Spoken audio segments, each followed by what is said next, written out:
A consagração de Henrique Pontoppidan com o Prêmio Nobel de Literatura de 1917, compartilhado com Carl Rupp. Não se assustem, tá? Em 1917 foram 2 vencedores do Nobel. Já saiu o livro do Rupp, Mina. Dá uma olhada lá. Então, Henri Pontoppidan foi o reconhecimento tardio de uma voz que desfez as idealizações da consciência nacional dinamarquesa e da própria condição moderna. Chamá-lo de mestre dinamarquês é redutor. Sua análise da alma humana o aproxima de Flaubert, Chekhov e Ibsen, os grandes intérpretes da tragédia silenciosa. Distante do romantismo idealista que marcava parte da literatura nórdica, Pontoppidan não oferece refúgio nem consolo. Insere-se no realismo e no naturalismo, mas transforma essas correntes em instrumento de precisão moral. Sua prosa disseca a vida social como um bisturi que revela o tecido corroído da moralidade. Sua força máxima está nos contos e novelas, onde a densidade psicológica e social atinge o limite. Esses textos funcionam como parábolas sobre a desintegração moral e a frustração existencial. Orkilde não opôs nenhuma resistência, aceitando resignadamente a solução, como aceitava, aliás, todos os golpes da sorte. Havendo compreendido bem o que se esperava dele, seguiu fielmente os groenlandeses nas sombrias tavernas e no subsolo dos cabarés, sem jamais parecer tomar consciência da realidade. No fundo, não era tão indiferente nem passivo quanto parecia. A calma imperturbável que ele dava a impressão de opor a todas as humilhações era uma espécie de máscara, por trás da qual escondia, desde a mais tenra infância, seu desalento e sua vergonha de haver nascido digno de compaixão e inútil àquele ponto. Era uma indiferença causada pelo desespero que, em certas horas de solidão, quase o conduzira ao suicídio. Mais de uma vez, pensar em acabar com a vida detivera-o sempre a lembrança da mãe. O Urso Polar e outras novelas de Henrique Pontoppidan é o livro que dá sequência ao nosso projeto Nobel, onde eu me propus a ler, em ordem cronológica, um livro de cada laureado com o Prêmio Nobel de Literatura.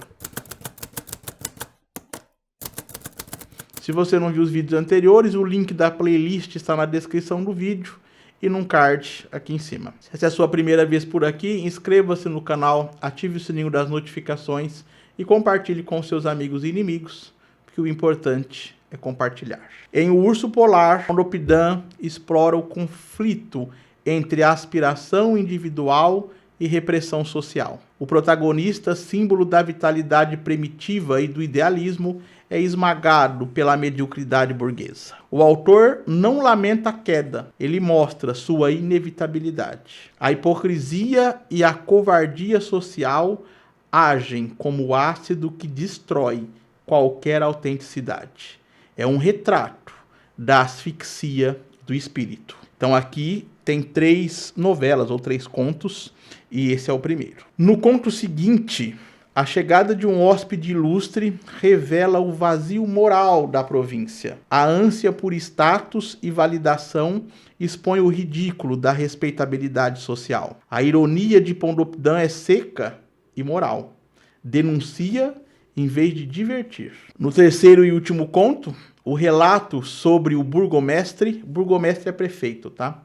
Então o relato sobre o burgomestre Roeck e sua esposa é talvez seu exame mais duro da vida conjugal burguesa. O casamento, apresentado como base na ordem social, surge como prisão. A tragédia está na rotina, renúncias, ressentimentos e silêncio. Pontoppidan revela o abismo entre 2 vidas contidas pela convenção. Sua prosa é direta, sem ornamentos, voltada à clareza analítica e à penetração psicológica. O narrador mantém distância empática. Compreende a dor das personagens, mas evita o sentimentalismo. Esse controle emocional é seu principal recurso crítico.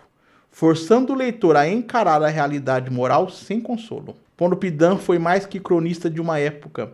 Ele foi crítico da modernidade. Mostrou que a verdadeira tragédia não está nos grandes eventos, mas nas vidas silenciosamente desfeitas sobre o peso das convenções. O contraste entre o desejo de liberdade e as amarras sociais da burguesia estrutura toda a sua obra. Sua escrita é uma navalha filosófica. Corta as ilusões e nos obriga a encarar o reflexo incômodo que deixa no espelho. Pontoppidan permanece o mestre da desilusão necessária. Henrique Pontoppidan, vencedor do Prêmio Nobel de Literatura em 1917, é mais que um nome no cânone escandinavo. É o intérprete das tensões que marcaram a Dinamarca na passagem do século XIX para o XX. Sua consagração, como eu disse, compartilhada com Jererup, reconheceu o avanço moderno, um movimento que rompeu com os valores vitorianos e introduziu na literatura nórdica um realismo social e psicológico inédito. A obra de Pontoppidan ultrapassa a simples representação. É uma crítica aguda da sociedade dinamarquesa, conduzida por um olhar cético diante do esvaziamento das promessas liberais e democráticas, sobre o peso da hipocrisia burguesa. A base dessa visão está em sua biografia. Filho de um pastor pietista, Pontoppidan reagiu desde cedo ao moralismo rígido e à fé dogmática de sua família. Essa ruptura mudou sua postura intelectual, rejeição ao idealismo e enfrentamento direto da realidade. Ao abandonar a engenharia pela literatura, trocou a ordem mecânica pela investigação da desordem humana. Subverteu sua herança religiosa. Onde havia fé, introduziu dúvida. Onde havia salvação, revelou desilusão. Seu realismo é mais que observação social. Pontoppidan usa o contexto histórico como cenário para o drama interior de personagens movidos por ambição e angústia. Sua prosa é precisa, dura, mas guiada por uma compaixão contida pela fraqueza humana. O eixo de sua obra é o conflito entre o indivíduo, inquieto e idealista, e a sociedade, conformista e moralmente vazia. A busca por emancipação leva invariavelmente à derrota ou à resignação. Seus alvos são claros: a hipocrisia sobre a aparência de respeitabilidade, o fracasso dos reformadores diante da realidade, a decadência dos ideais liberais substituídos pela complacência. Pontoppidan atinge o auge nos grandes ciclos de romances, retratos amplos e rigorosos da Dinamarca moderna, comparáveis aos épicos realistas europeus. Lickper é sua obra máxima e uma das chaves para compreender a mentalidade escandinava. A trajetória de Per Sidenius, o engenheiro que rompe com a herança teológica familiar, é uma versão invertida do romance de formação. Per é o homem moderno, movido pela razão e pela técnica, mas seu projeto naufraga sobre o peso de seu passado e de sua incapacidade emocional. O final, com o isolamento do protagonista, nega a ideia de progresso material como sinônimo de fidelidade. Já De Dodesrige amplia o foco para o campo político. É uma reflexão sobre a crise da democracia dinamarquesa. O Reino dos Mortos simboliza uma sociedade paralisada, onde os ideais progressistas se esgotaram. Publicado às vésperas da Primeira Guerra Mundial, o romance expressa a descrença de Pontoppidan na política como via de redenção. Para a Dinamarca, Pontoppidan representa o que Ibsen foi para a Noruega, Strindberg para a Suécia, um destruidor de mitos. Sua grande contribuição foi instaurar um realismo simultaneamente social e pessimista. O Nobel não premiou a complacência, mas a coragem de retratar a vida em sua forma mais crua. Sua escrita austera e lúcida oferece não consolo, mas diagnóstico. Um retrato impiedoso da condição moderna e um dos pilares da literatura escandinava do século XX. A obra de Jes Peter Jacobsen e, depois dele, a de Henrique Pontoppidan marca o ponto alto da crítica social e psicológica na literatura dinamarquesa de transição. Seus contos e novelas expõem as tensões entre o indivíduo e a ordem burguesa e eclesiástica do século XIX. Entre eles, O Urso Polar, de 1887, O Burgomestre Hoek e Sua Mulher, de 1905, e O Visitante Real, de 1908, formam um tríptico sobre a falência moral e emocional da sociedade. É isso que vocês vão encontrar nesse livro. Em O Urso Polar, a jornada do capitão Thorkild Miller vai além da viagem à Groenlândia. É uma busca pela autenticidade. Sua fé sincera e inflexível entra em choque com a hipocrisia da igreja e com a mediocridade social. Ao retornar à Dinamarca, descobre que o idealismo é punido. A metáfora do urso polar resume seu destino: uma força íntegra e solitária, incapaz de sobreviver entre os jogos de conveniência e dissimulação. Pontoppidan, em O Burgomestre e Sua Mulher, o segundo conto desse livro, desloca o conflito do campo religioso para o doméstico. O casamento torna-se prisão e campo de batalha psicológica. Hoek, dominado pelo moralismo e pelo ciúme, reprime a vitalidade da esposa, transformando o lar em espaço de controle e ressentimento. O conto revela a ligação entre puritanismo e repressão e mostra como a convivência se converte em desejo de aniquilar o outro. Em O Visitante Real, a chegada inesperada de um forasteiro durante um baile de carnaval rompe a rotina de um casal burguês. O visitante encarna a liberdade e o prazer reprimidos. Sua presença desperta na esposa o desejo de romper com a vida monótona e submissa. O conto sugere que a repressão e a ordem matam o impulso vital, substituindo a paixão pela convenção. Lidos em conjunto, esses três contos formam uma análise da vida não autêntica. Pontoppidan mostra que a ordem social se sustenta a custo da integridade pessoal, da vitalidade conjugal e da liberdade emocional. Sua obra é uma denúncia lúcida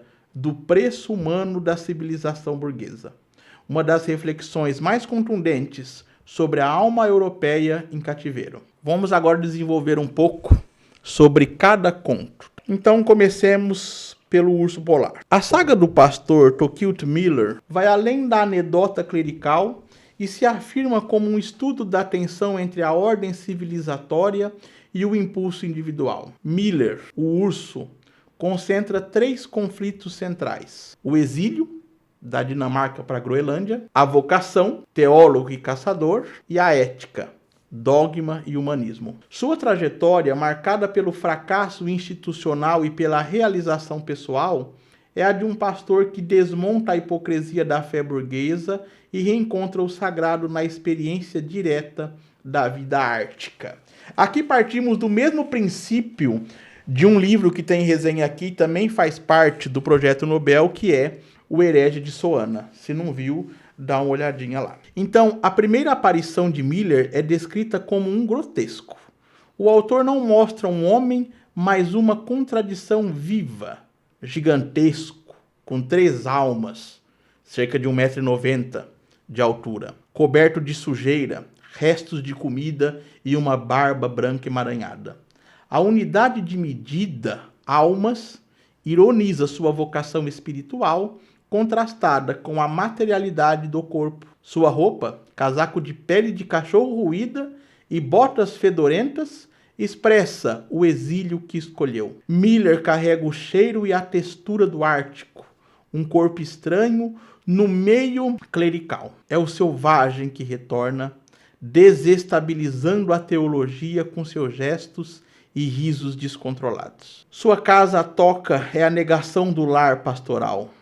Peles, chifres e carcaças substituem o conforto burguês. A guerra contra a governanta simboliza a recusa em ser domesticado. Sua aprovação é a marca de quem não se enquadra, mas mantém a integridade. Um pastor autêntico justamente por não ser o teólogo convencional. O conflito com o capelão Hugard resume o tema central. Hugard representa o dogma e a burocracia da fé. Miller a experiência viva e a graça. O sarcasmo de Miller diante das perguntas teológicas revela sua crítica à esterilidade da religião formal. A cena do moribundo é o ponto culminante. Hogarth, preso às regras, falha na caridade. Miller, o desordeiro, enfrenta a nevasca para cumprir o dever. O grotesco se converte em grandeza moral. O episódio do fogo portátil é sua forma de ironizar a seriedade vazia do dogma. Ele prefere o absurdo à fé sem compaixão. Na Groenlândia, Miller encontra sua libertação. Dividido entre o dever religioso e o chamado da natureza, ele cede ao instinto e à vida tribal. Sua subida à montanha com Efraim e Rebeca marca a transformação. Abandona a identidade eclesiástica e renasce como líder espiritual da comunidade. Seus sermões tornam-se hinos de gratidão à vida. O sagrado, para ele, está na afirmação da existência, não na renúncia. Ele vai se casar com essa moça que ele conheceu lá, Rebeca, só que ela vai morrer. Então, com a morte de Rebeca e o envelhecimento, surge a saudade da Dinamarca. O retorno às origens e à memória, mas sua volta é um fracasso. Seu comportamento livre e suas ideias diretas, nosso Senhor não é o velho rabugento que faz contas, chocam o clero. Ao eliminar dízimos e falar de modo simples, ele expõe o abismo entre a religião como instituição e a fé como experiência. O sucesso popular de seus cultos confirma a falência do modelo clerical. Sua pregação sobre o tabaco e as mulheres no céu é sua crítica máxima. A recusa da teologia da privação e a defesa de uma fé baseada na alegoria e na abundância. Essa visão o torna intolerável para a hierarquia. O desfecho o consagra como rebelde existencial. Recusa-se a se humilhar diante do bispo e foge na noite, levando apenas seus cães e seu cajado. Ele deixa uma mensagem para trás. A mensagem deixada no quadro da igreja, vocês têm os tiranos que merecem, é a última denúncia. A comunidade prefere a segurança da opressão à liberdade autêntica. De volta à Groenlândia, Miller se torna símbolo da liberdade que não se submete, do sagrado que vive fora do templo. Sua lenda, onde talvez viva até hoje, é um convite à busca de uma fé ampla, vital e indomável. É, em essência, uma ode ao exílio feliz. Falando agora do conto O Visitante Real, é sobre Arnold e M, centrando-se na chegada disruptiva de um visitante. A narrativa ultrapassa o episódio doméstico e se torna uma reflexão sobre a tensão entre rotina e aventura, ordem e impulso vital. A chegada do visitante real, a Sonderball, desencadeia uma crise existencial, expõe a fragilidade do pequeno Éden conjugal e substitui a felicidade conformada por uma saudade profunda, o vislumbre do infinito. O conto mostra como a estabilidade é inevitavelmente subvertida pela força do desejo e da imaginação. Em Sonderball, o casal vive em isolamento confortável. Arnold, médico, e M mantém uma vida metódica, marcada por um contentamento imóvel. A imagem do pequeno Éden não é idealizada, mas simbólica.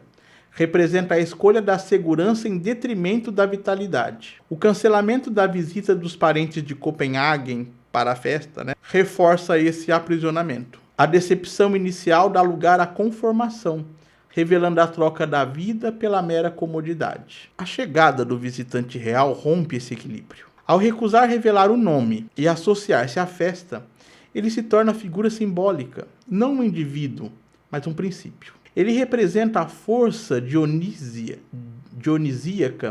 da ruptura e do instinto. Sua presença não é uma visita, mas uma invasão. Cada gesto tem valor simbólico. Acender todas as luzes desafia a moderação e introduz a claridade da celebração. Exigir trajes de gala e levar M a vestir o vestido de noiva converte o símbolo do matrimônio em sinal de libertação. Tocar piano e bandolim traz a arte como veículo do desejo e da verdade reprimida. A ausência do pastor vizinho, que devia ter sido visitante esperado, reforça o caráter quase sobrenatural do forasteiro. Sua partida marca a virada da história.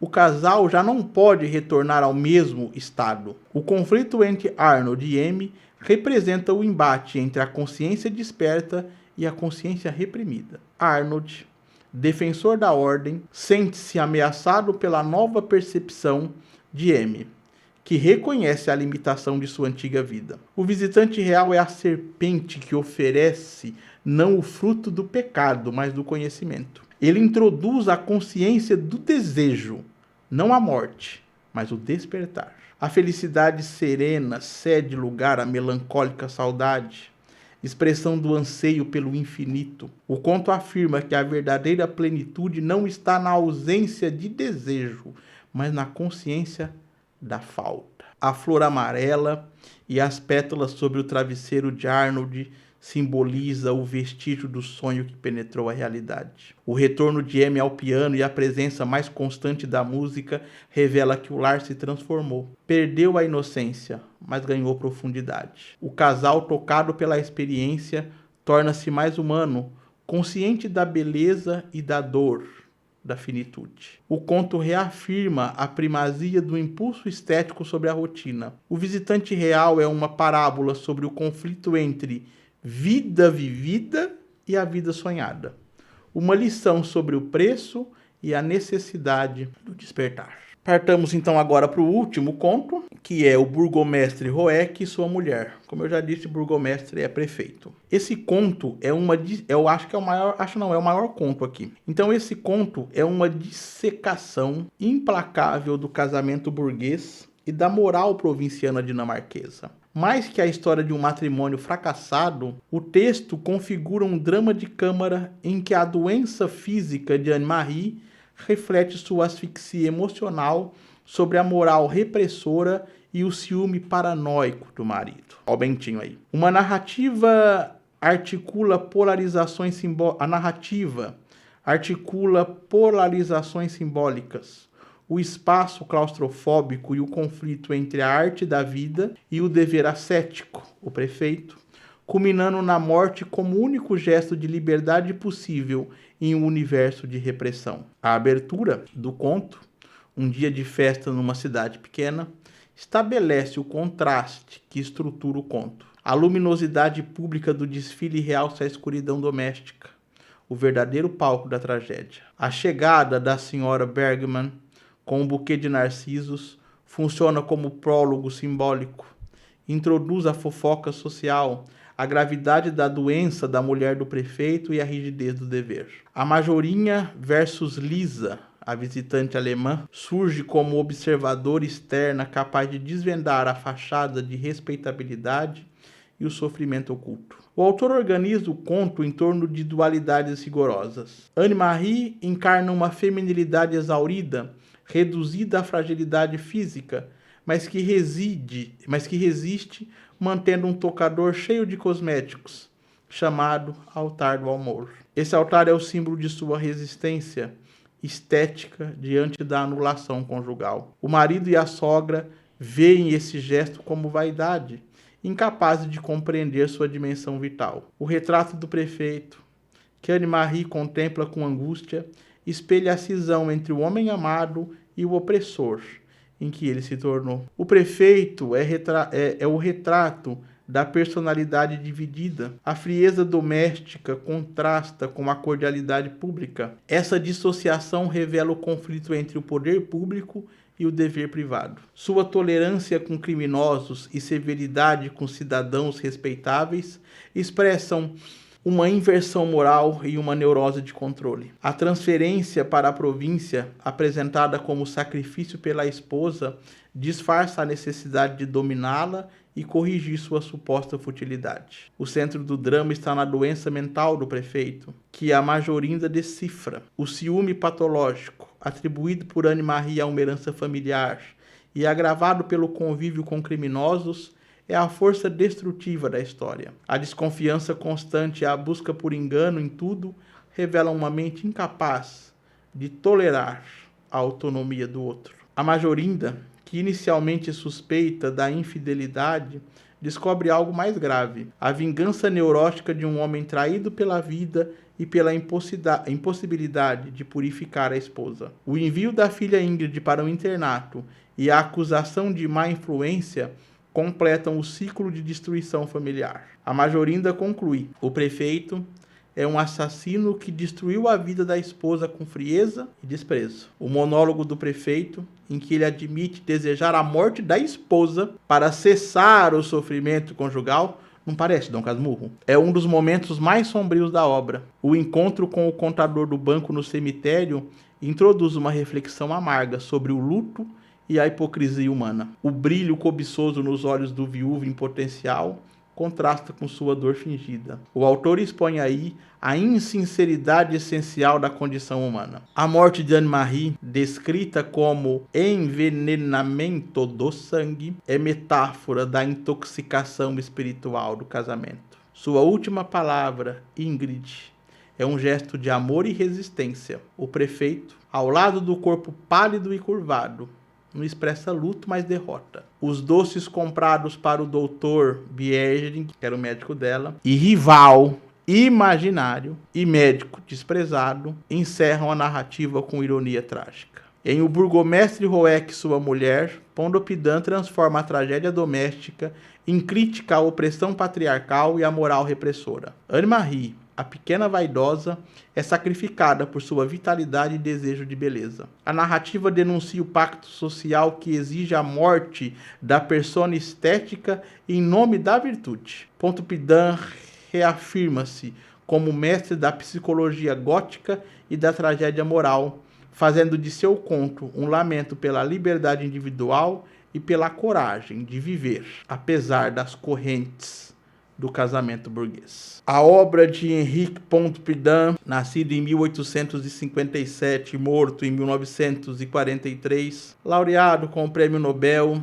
vai além da simples representação da Dinamarca do fim do século XIX. Ela constrói uma crítica à própria estrutura da sociedade e à moral burguesa. A tríade de contos contido aqui, O Urso Polar, O Visitante Real e O Burgomestre e Sua Mulher, forma um conjunto coeso que revela a tragédia do indivíduo diante da força da ordem social. A ideia central desses textos é a da tragédia da inevitabilidade social. Pontoppidan mostra que o impulso de autenticidade e idealismo está condenado a 3 destinos: isolamento, frustração ou destruição. A mediocridade institucional, a convenção e a hipocrisia social esmagam toda tentativa de liberdade interior. Sua força narrativa está em mostrar essa opressão em diferentes espaços. A passagem da província eclesiástica, o urso polar,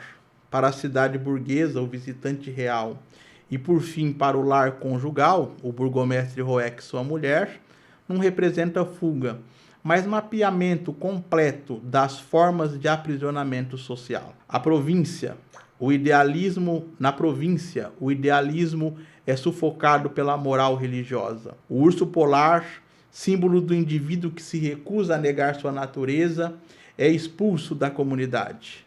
Seu exílio representa o destino inevitável de quem insiste na verdade incômoda que a sociedade não tolera. Na cidade, o cotidiano burguês é dominado pela rotina e pelo cálculo. O visitante real, figura de liberdade e desejo, surge como breve revelação do que está perdido. Sua passagem desperta a consciência do tédio e da prisão voluntária que sustentam a vida social. No lar burguês, Pontoppidan expõe o grau máximo de clausura. O casamento torna-se metáfora da opressão mútua.